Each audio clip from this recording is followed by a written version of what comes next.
Hello everyone and welcome back to another episode on complete reference to CUDA programming. So agenda for this episode is we'll try to understand the major difference between process and threads. We'll not go into the depth of these process and thread concept. Rather, we'll try to understand only the things that are relevant to our CUDA programming. To understand that, let's take a simple example of C program execution, how it looks like in case of your system. So here I'm having hard disk, RAM and processor. So let's try to understand what happens from when we write a C program, when we compile and when we execute it.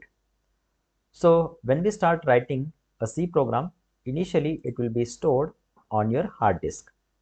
So we try to add some functionality to that program. We write it and continuously when we press Ctrl S, that will be saved on your hard disk. Then after completion of the program writing, we are going to compile it to get an executable file. Now after compiling that C program, again the executable will be stored on your hard disk itself. So this is called as a C program, that is compiled, and after compilation we got this executable file. So once we get the executable file, either by command line we can execute that program, or by simply double clicking we start executing that program. So when we start executing, then that executable file will be fetched and stored into the RAM. And in addition to that, the data that is required to execute that file will be also be fetched into the RAM. So that data can be any file that is stored on your hard disk that is considered as input to the program. So that data is also fetched into the RAM. Now we have executable and data that is present in our RAM. Now your processor will start executing statements one by one from this executable file. So this is what happens typically when we write, compile and execute file. So initially it will be stored on your hard disk, then we compile it to get executable file, which will also be stored on your hard disk, and when you start executing, it will be stored in your RAM, and the processor will fetch instructions one by one from the RAM and it will perform that operation. So here I refer this program as a passive entity, and inside your RAM a program is replaced with a process, and that is called as an active entity. So that's what the difference between your C program and a process. So this is one typical C program. When for this particular program, once it start executing, it will get converted into a process, and for process will be having different parameters associated with that. Right, as I mentioned earlier, a process is nothing but program under execution, and will be having many such processes. So for example, if I execute let's say 3-4 C program files, then automatically 4 different processes will be created for each program, and we'll be having different parameters associated with that. I will not go into the details of that because it is not at all required in case of CUDA programming. Just to get familiar with the process, it is having its own unique ID, it is having own set of open files, it is having own set of registers, program counter, which is going to indicate which current instruction being executed.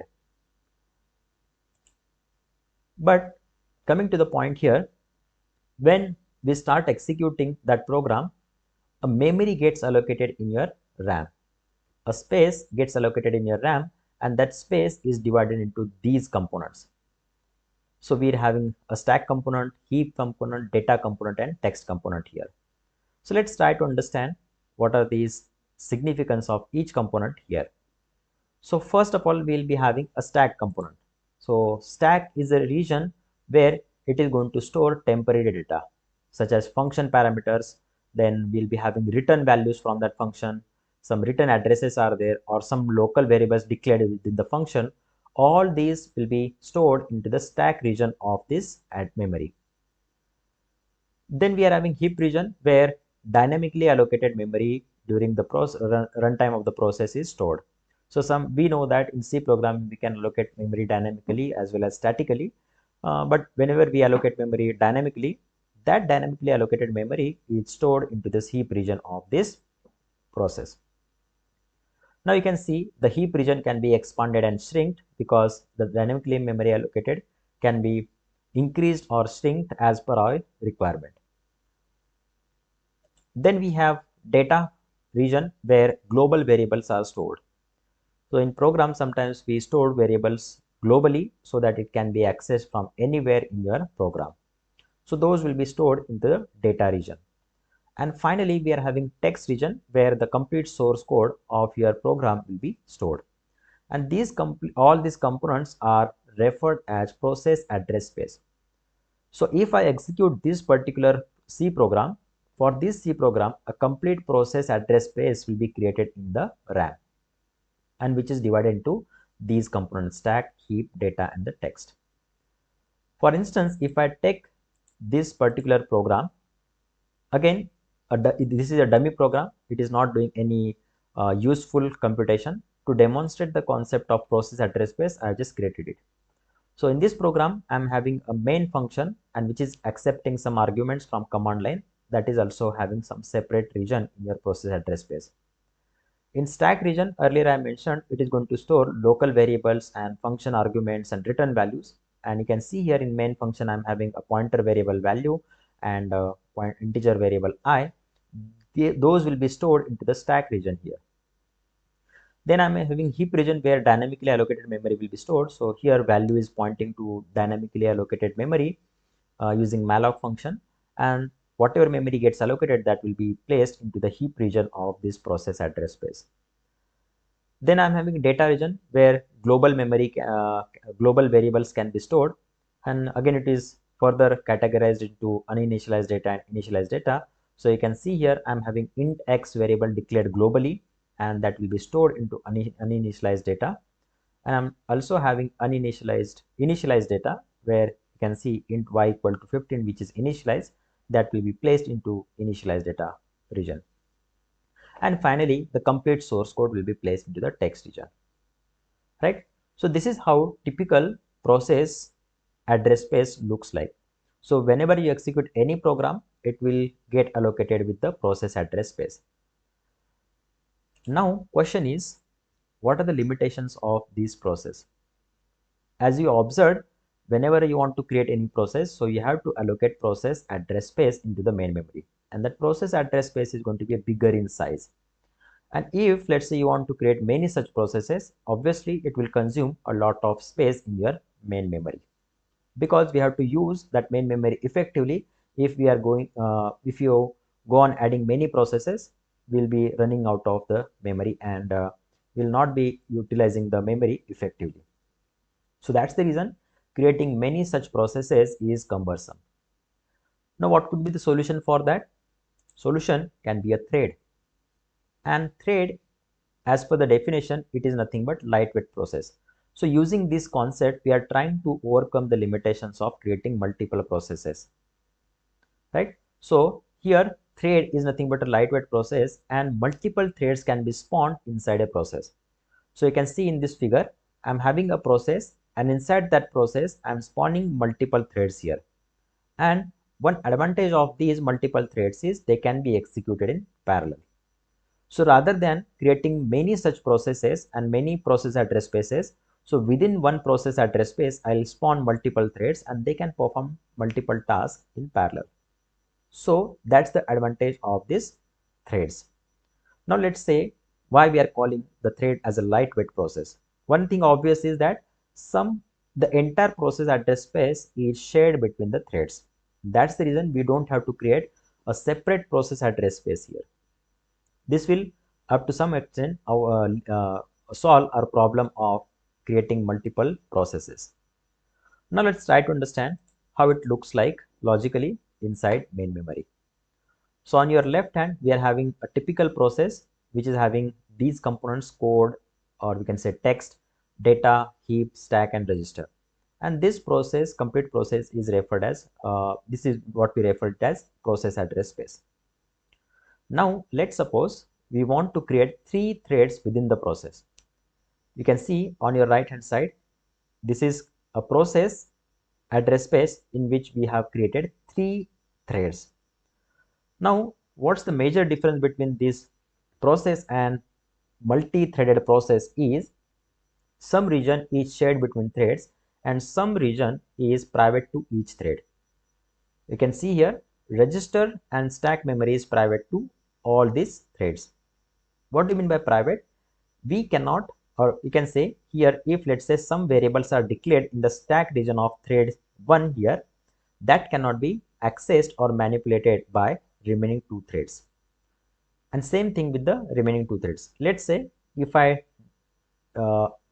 initialize any variable in the declare and initialize any variable in this stack region of the thread number 3 here, then this variable cannot be accessed or manipulated by remaining 2 threads. So that's what we call it as a private memory to each thread.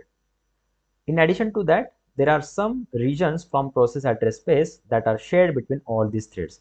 So code region where text or your source code is shared among all the threads. The data where global memory, global variables are declared, that will be shared among all the threads.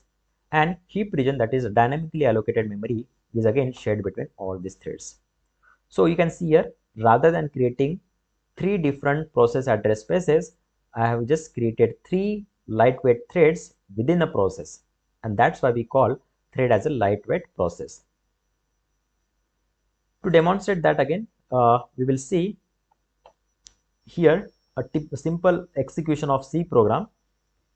Here I am having, let's assume an array is allocated memory with the malloc function of C program. That means A is allocated using dynamic memory allocation, and on this every element of A we are performing operation, that is increment by 5. So let's assume the size of array is 100 here. So in typical C program, a simple for loop is there which is iterating over I equal to 0 to 100 and is performing corresponding elements addition here. Now if I execute this program, assuming that all the header files and main function is already there, so what happens? It will create a process, and that process gets scheduled on one of the core that is present in your system, and that is what we call it as a process. Now let's say I want to divide this task among multiple processes. So how I can perform that? I'll create 4 different processes, or in worst case I'll be having 4 different programs, and in every program I'll be performing addition on different components of your array. So here in first case you can see process P0 is created, and which is going to perform addition of array elements from 0 to 24 here. Now process P0 is created to work on the same array with elements from 25 to 49 here. Then process 2 will be iterating or array from the range 50 to 74, and process 3 is going to work on the range from 75 to 99. Now you can see 4 different processes are created, and for every process will be having its own process address space. To avoid creating many such processes, what we can do, we can have a single process in which we will spawn multiple threads. Now we will replace this process 0, process 1, process 2, process 3 by simply thread 0, 1, 2 and 3 here. Now this complete execution is happening inside only a single process, and inside the single process we have created these 4 threads, and each thread can be executed on independent core here. Now you can see here for every thread they are accessing the same array that is dynamically allocated, and that is placed in the heap region. And as I mentioned earlier, all these threads are going to share the heap region. So there is no problem while accessing or manipulating the area, because every thread is manipulating different place in that array. So there is no problem with the execution. At the same time, you can observe here for every thread we are having separate integer I declaration, because for every thread the I is ranging from different values. So that's the reason I must be private to every thread. That's the reason for every thread it is declared inside the for loop. That means this I variable and this I variable memory location is different. So thread 0 only can manipulate this I variable. Thread 0 cannot manipulate any other thread's I variable because it will be stored into the stack memory of the thread. Fine. So this is how, or this is what the major difference between process and thread. And I think that is going to be enough to understand the CUDA programming thread context. Right. So with this, we'll stop here for this episode. In the next episode, we'll start discussion about actual thread organization in CUDA program.